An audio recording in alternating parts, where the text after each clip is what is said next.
Hello, welcome back to the Student Pages podcast. We have KRYSTAL ROXX in the building. How are you, KRYSTAL? I'm so well, mate. Thanks for having me. Fantastic. KRYSTAL is how do you are an entrepreneur, you are a DJ, you are a producer. Correct.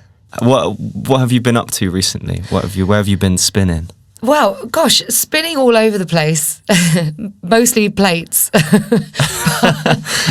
We've just finished a residency at Ibiza ROXX, which has been an absolute joy. Wow. Yeah, so and lots of fun. A monthly residency for my club brand Superfox, which is all female talent. So we were very blessed to have like 36 female artists perform across the summer in Ibiza. Wow. Yeah, it was very, very cool. Let the people know about Superfox. Superfox, yeah. It's a collective of female talent hosting parties, and they are in wellness and music. Music is the common thread throughout the event.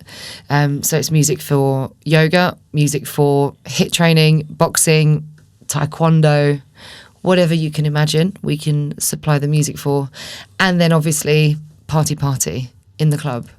But it's a healthy party.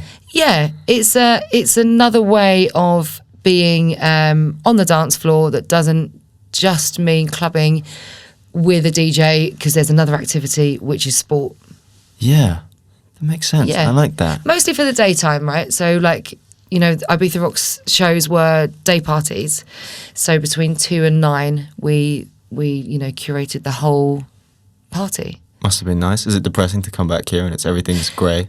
It's pretty grey outside, but I love London for that.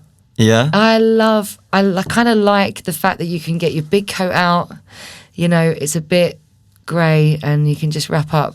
London's, that's what we're known for, hey. Yeah. I love it, yeah. Does it make you sad to come back here after I saw some great videos on your Instagram of see, the sky was blue, people were having a great time. Look, if you had the choice to be in blue skies and, sunshine in Ibiza, I'd pick it every time. But, it's good. We've had a great season and looking forward to being back there next year. Fantastic. And Superfox is also all female DJs. Yeah. And we had Jaguar on here. I don't know if you know. Yeah. We had Jaguar on here recently, and she was talking about how she thinks it's important that we see more female DJs, more female representation in the DJing world. Do you feel like it's quite a male-dominated? Yeah, 100%. I think it's just amplifying women in all industries is only a good thing. It means that we can, be paid equally. There are more opportunities. So obviously music is what we represent, but it's not just music, it's an all manner of things, tech, science, the fitness industry, nutrition, politics especially, yeah.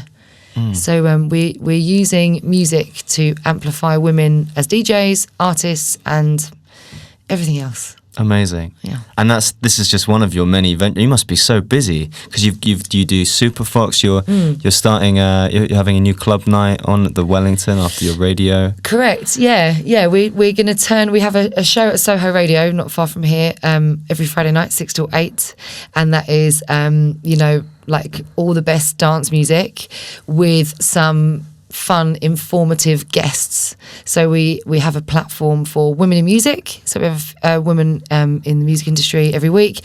And we have something topical. Last week we had Dolly, who curated Rebel Radio during Extinction Rebellion. So, yeah, it's an opportunity to kind of topically talk about what's happening in the world and play some great dance music. Amazing. So this drug-taking culture be less of a part of listening to house music, or from the beginning of time, they've kind of been hand in hand. I didn't really notice drug culture at all for the first kind of 7 or 8 years of DJing. It genuinely passed me by because I was so busy jumping around and playing music that I loved. And I didn't really realise about alcohol or drugs. Obviously, as I became doing sort of bigger events, bigger shows and stuff, I noticed it more. And it kind of just detracts away from the music, I do a party called Morning Gloryville and that is a totally sober rave. We host them in the mornings, and it is a totally joyful example of how music is everything you need, and that's it. You know, in it to make a really good party, it's just about the selector, the way you play the records, and the records themselves. It's not about anything else. I did the warm up for when Fatboy Slim played for Morning Gloryville, and it was an oval space, and the roof genuinely nearly flew off. Really? Fantastic. It was so electrifying, and he obviously is incredible, but to witness that from a room full of totally sober people at like 10 o'clock in the morning, it was just like the best thing ever. Mental. Yeah. I'm honestly surprised that for 7 or 8 years it's sort of the drug culture passed you by. I know. I'm a bit of a geek though, really. You know, like I'm kind of I just love music. No, but you must have been to some crazy. Oh, certainly. I've been to many, many crazy, crazy things, and it's all great, you know.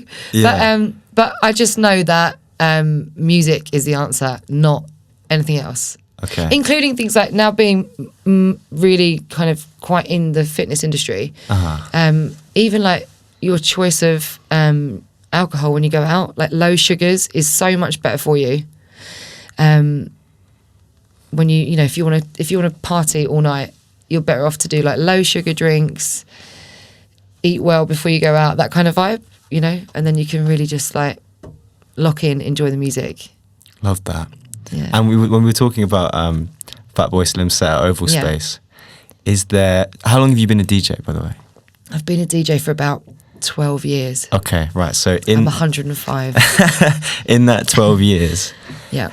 This is going to be a tough question, right? But is there one set like a set that like blew your mind, or a night that you remember as like that was a crazy night? Yeah, I'd probably reference the warm up for Fatboy Slim, because he's like my ultimate DJ and producer, and that was unreal. I was shaking so much that when I was like touching any of the mixer, my hands were literally trembling, so the faders were going all over the place. But yeah, that was amazing, because it was exactly my type of music, really good vibes, massive energy, you know, and to warm up for him, sounds amazing.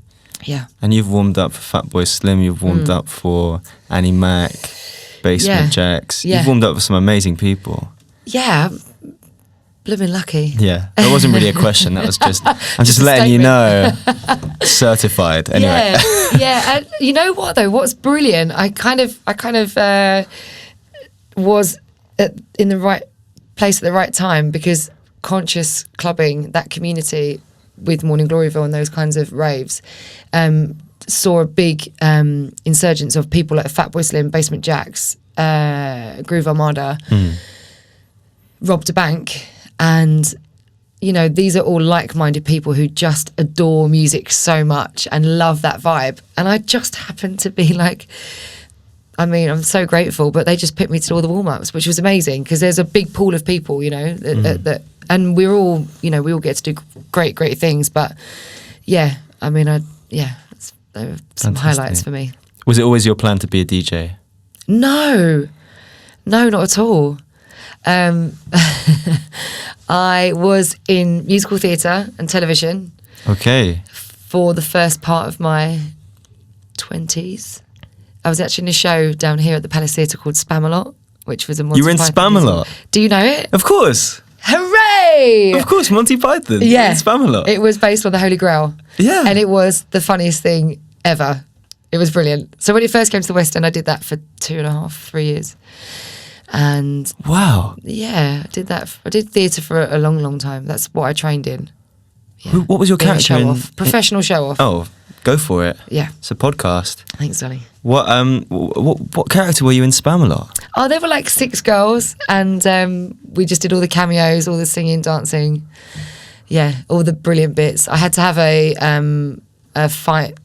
sword fight with a baguette. That kind of vibe. You know, what's not to love about that? That's amazing. Yeah, so did that first. Yeah, and then I fell out. I stopped doing theatre, not deliberately, but I had an opportunity where somebody I was teaching with. I was teaching theatre, and one of the other teachers said he was DJing in the evening, and I was like, I'm pretty sure I could do that because I could produce, and I made remixes and mashups just because I loved music.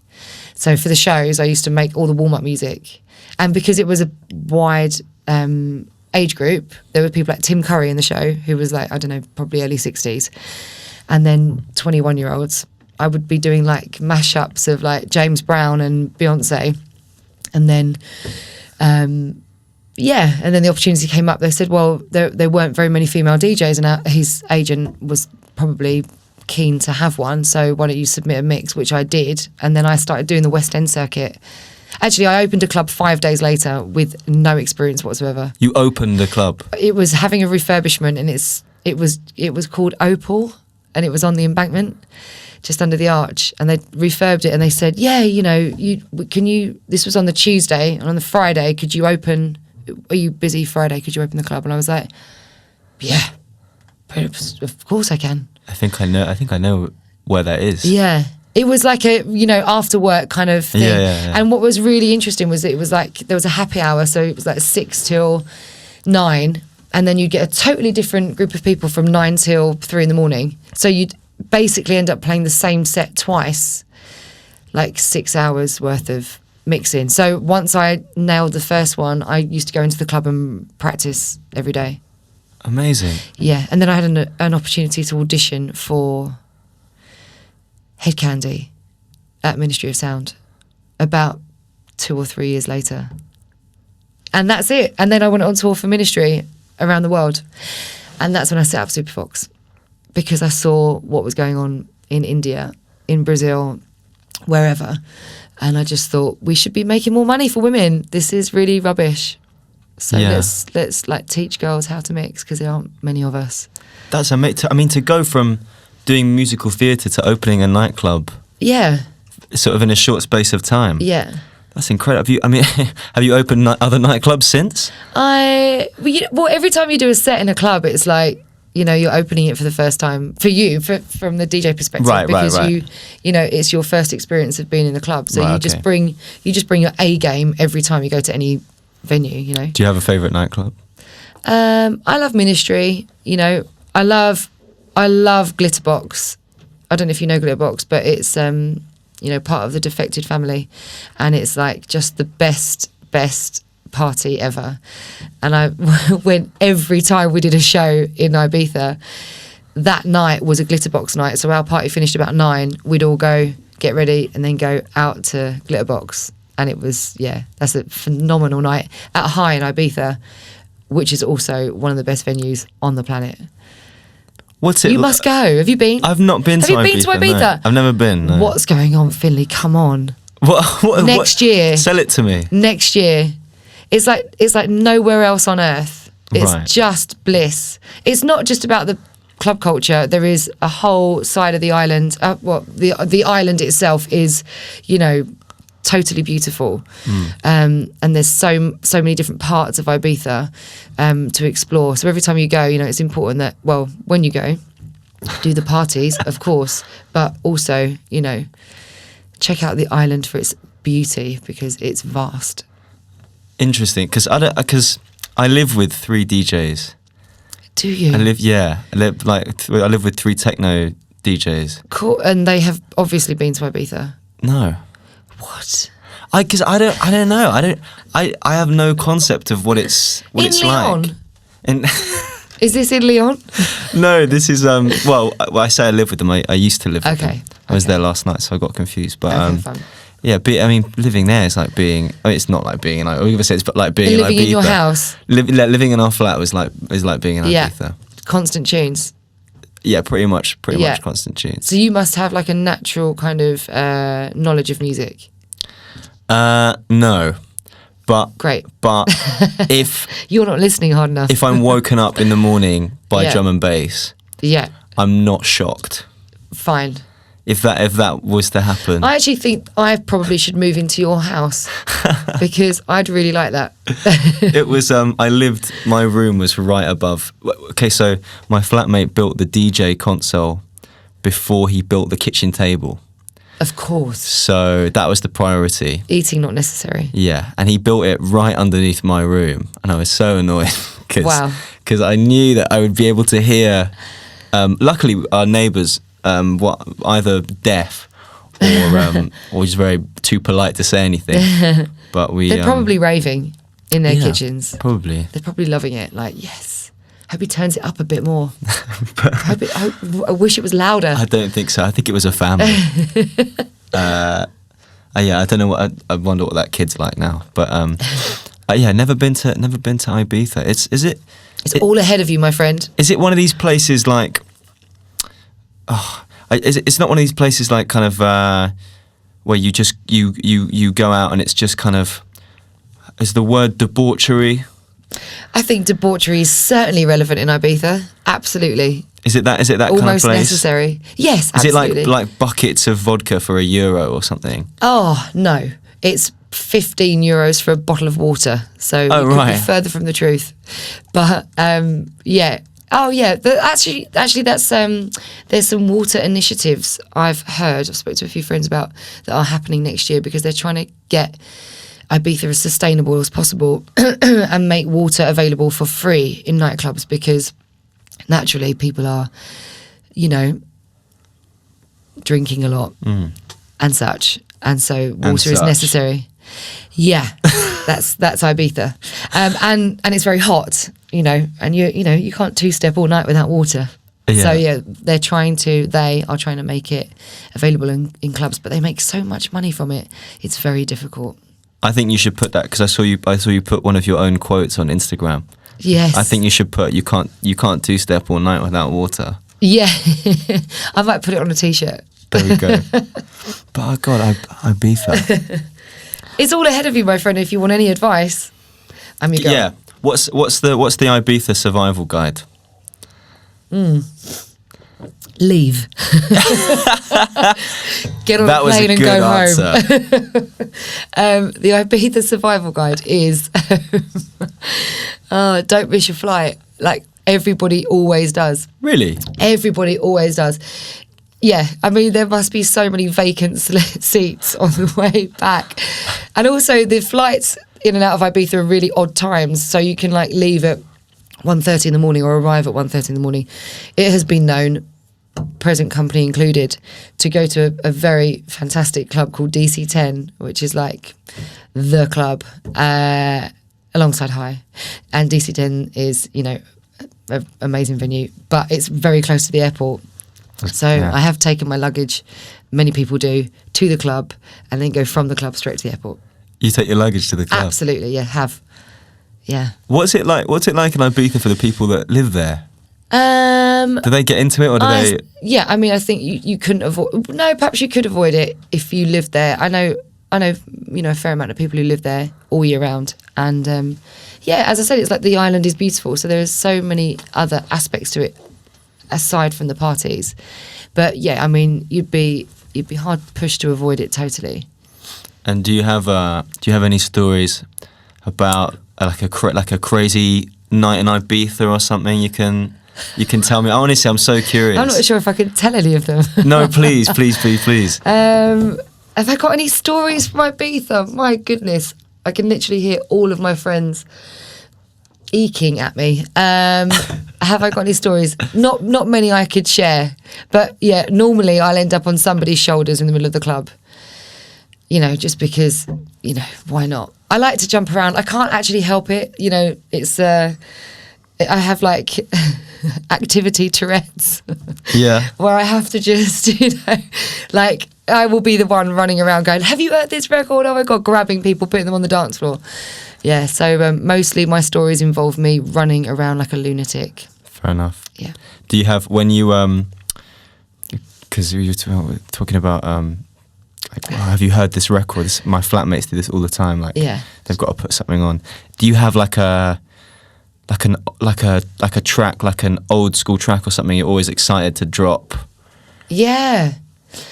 I've got some really cool mashups of stuff that's like, that I've had for ages actually, but you just know that whenever you drop it, wherever you are in the world, it's going to go off. Yeah. Stuff like, I've got remixes of like Faithless Insomnia and Oh, like, you know when you mash up something really super new, like Fisher Losing It. I don't know if you know that record. It was massive. I'm lame. And I'm Fisher's sorry. massive. Yeah, I got some like kind of cool mashups of stuff like from him, and I've got a mashup of Camel Fat Cola. Do you remember that record recently? Oh my God. I need to take you out. I'm sorry. It was huge. But do it take was, me out. Yeah, I will. And there's a mashup of that with I See You Baby from Groove Armada. Yeah, And it's yeah, so yeah, good. yeah. And I think I played it in every single set I did. And it just goes off. Everyone loves it. My friends do that. My friend, because Yeah. they got to do Pickle Factory for the second time Yes. recently, and there's this I think it's like a Gypsy Woman remix. Yeah. It's like an old school rave kind of Yeah. remix of it. Yeah. That I'm always like, when are you gonna do it? Yeah. I'm here now. When Yeah, are you gonna they're going to drop it. put it on? Yeah. Oh my gosh, Rip Groove is an amazing record that I love dropping every time. And when you drop it, everyone's going to go, wow. Yeah, that's another one of those. Do you ever get tired? Do you ever just think, I want to stay in? Exhausted, mate. Yeah, of course.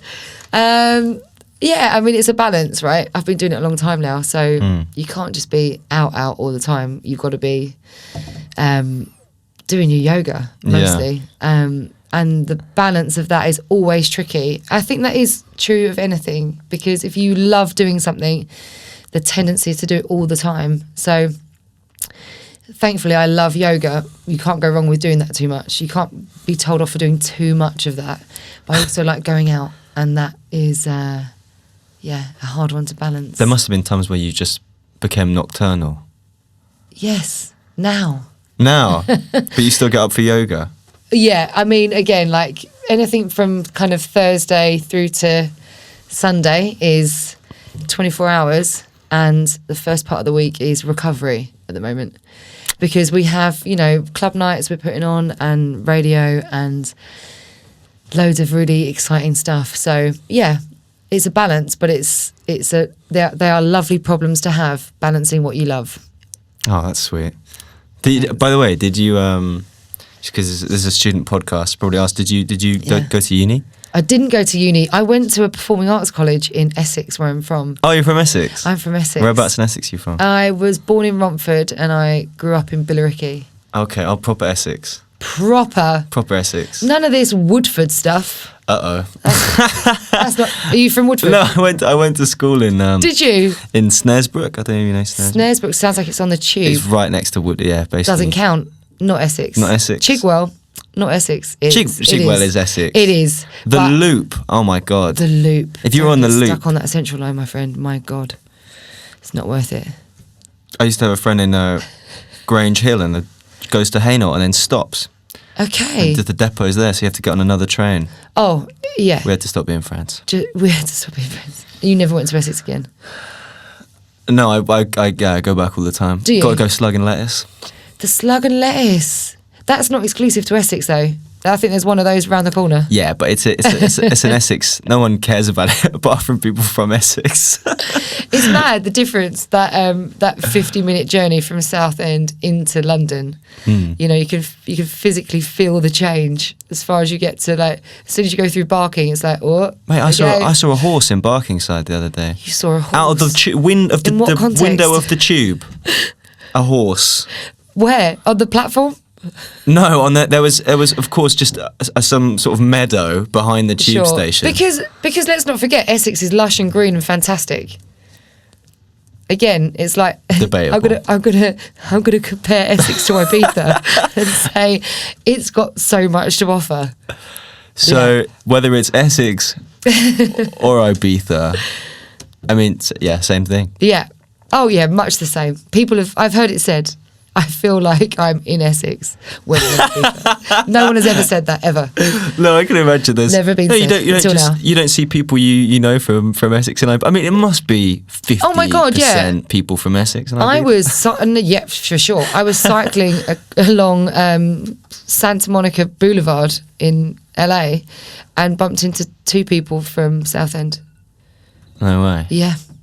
You can't They escape. get about. There's nothing wrong with anyone from Essex. They are the salt of the earth. They are. Hands down. Never meet a bad Essex That's person. the right expression. I try to, because in France, I'm always trying to explain what the word geezer means. Sure. What did you come up with? Well, I said salt of the earth. I said it's someone. Yeah. Someone who's got kind of silver-tongued. Silver-tongued. Someone who's very, Yeah. good with words. Someone who can sell you something. Yeah, they're probably going to sell you a dodgy Rolex. Yeah. Yeah. That's basically Essex. I mean, I've got a few dodgy Rolexes in that bag if you want any. I could sell you a couple myself. Could you? Fantastic. And I'll give you a You better are a dodgy price. geezer. That's what we would say. I aspire to be a geezer. Thanks so much for coming on, Crystal. Thanks so much, mate. I hope that's been informative and fun for you. Yeah, I as much as loved has it. been me. Loved it. It's been great. I didn't quite tease any mental stories out of you, but I did my best.